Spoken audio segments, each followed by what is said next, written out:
টানা 15 মাসের ইসরায়েলি বর্বরতার পর ফিলিস্তিনে এলো যুদ্ধবিরতির ঘোষণা।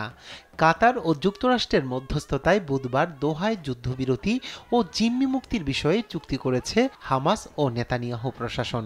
এমন খবরে উল্লাসে ফেটে পড়েছে বিশ্বের নানা প্রান্তের মানুষ।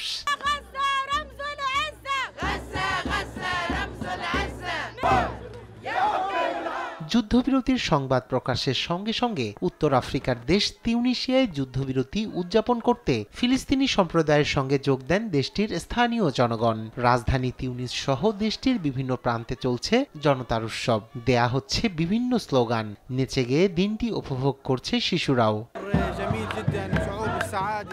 সত্যি বলতে এটি একটি সুন্দর অনুভূতি, যেখানে আছে সুখ, দুঃখ, হাসি, আনন্দ এবং বিজয়ের মিশ্রণ।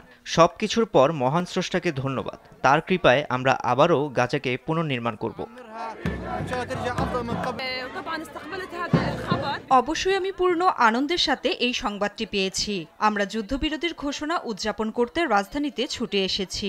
আমার ভাই সহ সকল বন্দীদের মুক্তি দেয়া হোক, বন্দীরা নিরাপদে তাদের পরিবারের কাছে ফিরে আসুক, স্রষ্টার কাছে এই প্রার্থনা করি। যুদ্ধবিরতি নিয়ে মিশরের রাজধানী কায়রোতেও ফিলিস্তিনি সম্প্রদায়ের মধ্যে দেখা গেছে আনন্দ উচ্ছ্বাস। স্থানীয় ফিলিস্তিনি রেস্তোরাঁগুলোতে ভিড় জমে যায় উদযাপনকারীদের। পতাকা উড়িয়ে ও গান গেয়ে চুক্তিকে স্বাগত জানান তারা। এখানে আনন্দের বাঁধ ভেঙেছে। সমস্ত কিছুর জন্য বিশ্বজগতের প্রভুকে ধন্যবাদ। আমরা কাতার, মিশর এবং গাজা উপত্যকায় সংশয় ও সমস্যা সমাধানে সাহায্যকারী সকল পক্ষকে ধন্যবাদ জানাই।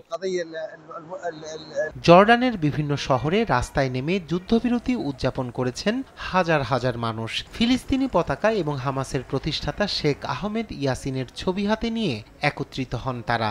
এমন উৎসবমুখর পরিবেশ লক্ষ্য করা যায় শরণার্থী শিবিরেও। যুক্তরাষ্ট্রের শিকাগোতে ফিলিস্তিনিরা যুদ্ধবিরতি উদযাপন করেছেন আতশবাজির ঝলকানির মধ্য দিয়ে। এ সময় ফিলিস্তিনি পতাকা হাতে নিয়ে রাস্তায় সমবেত হন তারা। এলইডি স্ক্রিনে ভেসে ওঠে আজ যুদ্ধবিরতি, আগামীকাল স্বাধীনতা লেখা স্লোগান। ইসরায়েল হামাসের চুক্তি এখানের ফিলিস্তিনি সম্প্রদায়ের মধ্যে সঞ্চার করেছে এক নতুন আশার। এদিকে জার্মানির বার্লিনে নেউকোন এলাকায় একত্রিত হন ফিলিস্তিনিরা। ফিলিস্তিনি পতাকা ও বিভিন্ন স্লোগান দিয়ে উদযাপন করেন তারা। এ সময় পুলিশের উপস্থিতি থাকলেও উদযাপন ছিল শান্তিপূর্ণ।